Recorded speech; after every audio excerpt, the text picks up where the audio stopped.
அன்புக்குரியவர்களே, சமீபத்துல ஒரு மேரேஜுக்கு போயிருந்தேன். அங்க என்னுடைய ரிலேட்டிவ் பையன் ஒருத்தன பார்த்தேன். அவன் காலேஜ் நாள்லயே பிளேஸ் ஆகி பெங்களூர்ல எங்கேயோ ஒர்க் பண்ணிட்டு இருந்தான்னு தெரியும். 3 வருஷம் ஆனா டச் இல்லைங்க. அந்த கல்யாணத்துல அவன பார்த்து கேட்டேன். "என்னப்பா ஆச்சு? ஒர்க் பண்றியா? சர்வீஸ்லாம் எப்படி போகுதுன்னு?"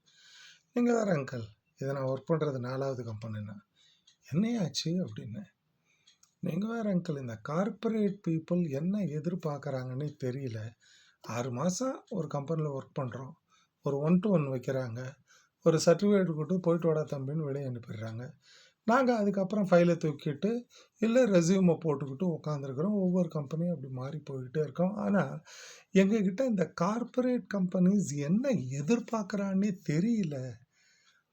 நான் சொன்னேன், "அப்பா அது அந்த காலம். வேலையே தெரியாதவனுக்கு கூட வேலை குடுத்து, அவனுக்கு அந்த வேலைய ட்ரெயின் பண்ணி, அவனுக்கு பெர்மனன்ட்டா ஒரு சஸ்டெனன்ஸ் குடுத்தது அந்த காலம். இந்த காலம் அப்படி இல்ல. உன்னுடைய பிளேஸுக்கு 10 ஃப்ரெஷர் வெயிட் பண்ணிட்டுருக்கான். அத புரிஞ்சுக்கணும். உனக்கு ரூ. 30,000 குடுக்குறான்னா, ரூ. 20,000க்கு உன் பின்னால ஒரு கியூ நின்னுகிட்டு இருக்குது. அதனால, உன்ன பொறுத்தவரையில, ஐ கேன் அப்படின்ற நம்பிக்கை உனக்கு வரணும். நீ இதே மாதிரி லேம் எக்ஸ்கியூஸஸ் சொல்லிக்கிட்டு இருந்தா, வாழ்க்கையில நீ செட்டிலே ஆக முடியாது. உனக்கு ஒரு கம்பெனியில ஒரு பொசிஷன் குடுக்குறான்னா, ஐ கேன் டூ இட் அப்படின்னு நம்பிக்கையோட ஃபோக்கஸ்டா ஒர்க் பண்ணு." அதுக்கு நான் ஒரு கதை அவனுக்கு சொன்னேன். ஒரு ஊர்ல ஒரு முனிவர் வந்தாருங்க. அவர் ரொம்ப பெரிய தவத்துல சிறந்தவர். ஆனா அந்த ஊர்ல அவருக்கு யாரையும் தெரியாது. அந்த ஊர்ல இருக்கவங்களுக்கு இவருடைய மகத்துவம் தெரியாது. இவர் வந்தாருங்க. எவனும் சோறு போடல. இவர் உட்காந்து பார்த்தாரு, நடந்து பார்த்தாரு. எவனுமே கண்டுக்கல. இவர் கடைசியா என்ன பண்ணாரு, அந்த கிராமத்து ஜனங்கள கூப்பிட்டு சாபம் ஒண்ணு விட்டாரு. "உங்க ஊர்ல 50 வருஷத்துக்கு மழை பெய்யாது. நீங்க என்ன கவனிக்க தவறுந்தால." அப்படின்னு சொல்லிட்டு அவர் பாட்டுக்கு போய் ஒரு மரத்தடியில உட்காந்துட்டாரு. ஊர் ஜனங்கள்லாம் போய் கால்ல விழுந்து அழுவுது. "ஐயா, சாபத்த திருப்பி வாங்கிக்கங்க. நாங்க எல்லாம் விவசாயிங்க. எங்களால மழை இல்லைன்னா விவசாயம் பண்ண முடியாது ஐயா. மன்னிச்சிருங்க. உங்க அருமை தெரியலன்னாங்க." அவரு ஒரே ஒருத்தர் சொல்லிட்டாரு, "சாபம் குடுத்தது தான். போங்க எல்லாம். மழை வராது." அப்படின்னு சொல்லிட்டு அவர் உட்காந்துட்டாருங்க. இவர் விட்ட சாபம் திருமால் இருக்கார் இல்லைங்களா? நாராயணன். அவருக்கு கேட்டுருச்சுங்க. அவரு தான் வந்து மழைய குடுக்குறவர். எப்படின்னா, அதாவது இந்து சம்பிரதாயப்படி. அவர்ட்ட ஒரு சங்கு இருக்கும். அத எடுத்து ஊதுனாருன்னா, மேகம் திரண்டு வந்து மழை பெய்யும் அந்த இடத்துல. இதுதான் வந்து சம்பிரதாயம். அவரு என்ன பண்ணாரு, 50 வருஷத்துக்கு இந்த முனிவர் சாபம் குடுத்துட்டாரு. அதனால நம்ம சங்கம் உதவானான்ட்டு அவரு சங்க ஓரமா வச்சுக்கிட்டு, அவரு வழக்கம் போல விழுந்து படுத்துக்கிட்டாரு. ஆனா, இந்த ஊர்ல ஒரே ஒரு விவசாயி இருந்தாங்க. அவன் மட்டும் தினமும் கலப்பைய தோள்ல தூக்கிட்டு போய் வயல்ல உழுதுட்டு வருவான். ஒரு 10 நாள் போச்சுங்க.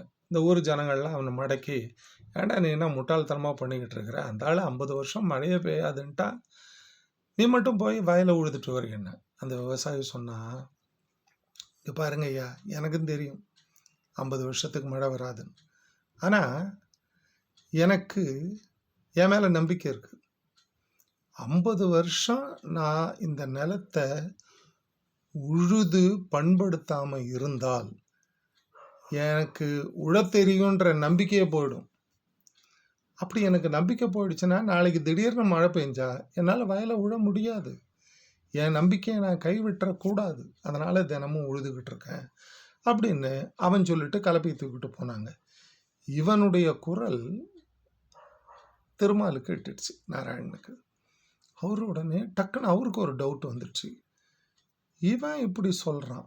ஆக வயல உழல்னா உழுகின்ற தொழிலே மறந்து போகும். அதனால நான் உழறேன்னு சொல்றான்.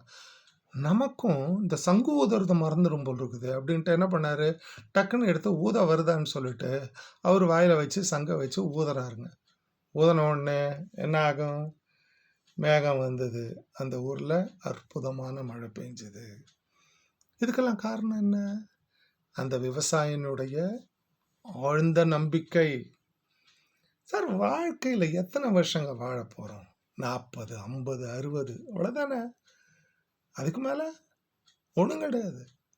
இதுல நம்ம மேல நம்பிக்கை வைத்தால் வாழ்வு ஒளிமயமாக இருக்கும். நம்பிக்கையே ஒளி. வாழ்க வளமுடன்.